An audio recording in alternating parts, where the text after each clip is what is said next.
प्रिय साधकों, क्या आपने कभी महसूस किया है कि जब आप भक्ति के रास्ते पर आगे बढ़ते हैं तो अचानक सब कुछ गलत होने लगता है, मन भटकने लगता है, श्रद्धा डगमगाने लगती है और लगता है जैसे आपकी साधना में कोई बाधा आ गई हो।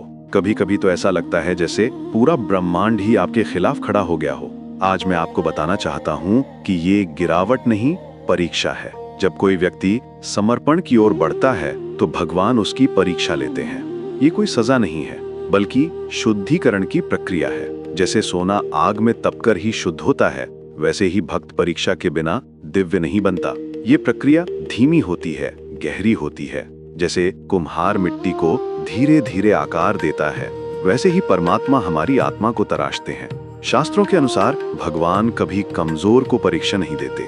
परीक्षा सिर्फ उसे मिलती है जिसमें संभावना होती है, जिसके अंदर वो बीज है जो एक दिन महान वृक्ष बन सकता है। ये दिव्य परीक्षाएं कई रूपों में आती हैं और हर रूप अपने आप में एक गहरा संदेश लेकर आता है। पहली है मन की परीक्षा। अचानक भक्ति बोझ लगने लगती है। वो मधुर जप जो पहले घंटों तक चलता था, अब 5 मिनट भी मुश्किल लगता है। जप में मन नहीं लगता। वो प्रेम जो पहले अनायास ही हृदय में उमड़ता था, अब जबरदस्ती करनी पड़ती है। ये वो समय होता है जब भक्त सोचता है कि कहीं उसकी भक्ति झूठी तो नहीं थी। दूसरी है श्रद्धा की परीक्षा। प्रार्थनाओं का तुरंत उत्तर नहीं मिलता। महीनों तक, कभी कभी सालों तक लगता है जैसे आकाश मौन हो गया हो। संदेह उठने लगते हैं कि कहीं हम गलत रास्ते पर तो नहीं चल रहे। दूसरे लोग आगे बढ़ते दिखते हैं, लेकिन हमारी जगह वही की वही लगती है। ये सबसे कठिन परीक्षा होती है, क्योंकि इसमें हमारी आस्था की जड़ें हिलने लगती हैं। तीसरी है अकेलेपन की परीक्षा। लगता है जैसे पूरी दुनिया आपके खिलाफ हो गई हो। परिवार में समझ नहीं मिलती, दोस्त दूर हो जाते हैं। जो लोग पहले आपकी भक्ति की प्रशंसा करते थे, वही अब सवाल उठाने लगते हैं। ये अकेलापन इतना गहरा होता है कि लगता है जैसे पूरे संसार में आप अकेले ही इस रास्ते पर चल रहे हैं। यही वो समय होता है जब अधिकतर भक्त पीछे मुड़ जाते हैं। वे सोचते हैं कि शायद भक्ति उनके लिए नहीं है, शायद वे इस योग्य नहीं है। लेकिन जो समझदार होते हैं वे जानते हैं कि ये तो सिर्फ शुरुआत है। ये वो मोड़ है जहां सच्चे भक्त और साधारण जिज्ञासु के बीच अंतर पता चल जाता है। अब मैं आपको एक गहरे रहस्य के बारे में बताता हूं। भैरव तत्व, खास करके मार्तंड भैरव, भक्त का भय नहीं बढ़ाते, वे भय को बाहर लाते हैं। हमारे अंदर छुपे हुए डर होते हैं जिन्हें हम पहचानते तक नहीं। ये डर हमारे अवचेतन में बैठे होते हैं, हमारी प्रगति में बाधा बनते हैं। जब भैरव परीक्षा लेते हैं तो वो आपके दुश्मन नहीं बनते, वो आपके अंदर छुपे हुए भय को तोड़ते हैं। ये एक कुशल सर्जन की तरह होता है जो बीमारी को जड़ से निकालता है।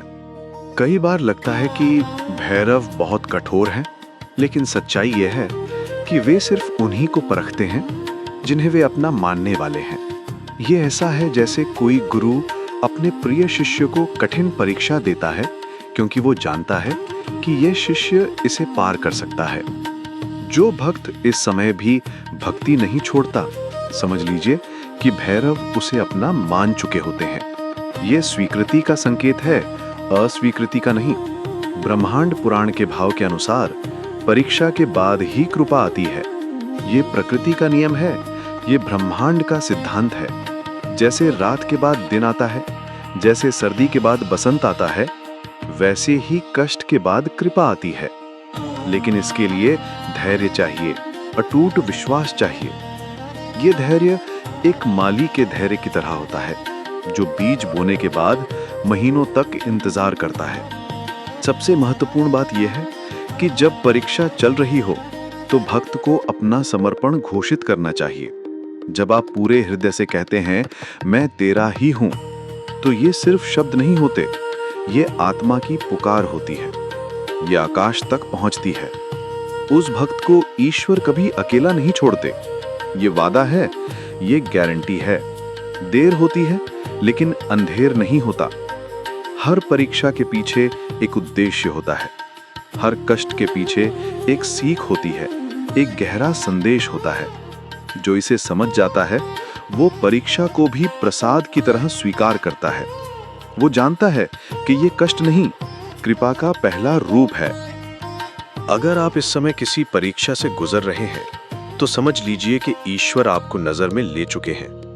आप उनकी प्राथमिकता सूची में हैं। ये उनका प्रेम है, उपेक्षा नहीं। वे आपको तैयार कर रहे हैं किसी बड़ी कृपा के लिए, किसी महान अनुभव के लिए। आपकी आत्मा को वो शक्ति दी जा रही है जो आने वाले आनंद को सह सके। तो आज इस क्षण अपने हृदय से कहिए, मैं समर्पित हूं। मार्ग खोलकर चले जाइए उन स्थानों पर, उन सच्चे स्थानों पर जो आपके अंतरात्मा को प्रकाशित करेंगे।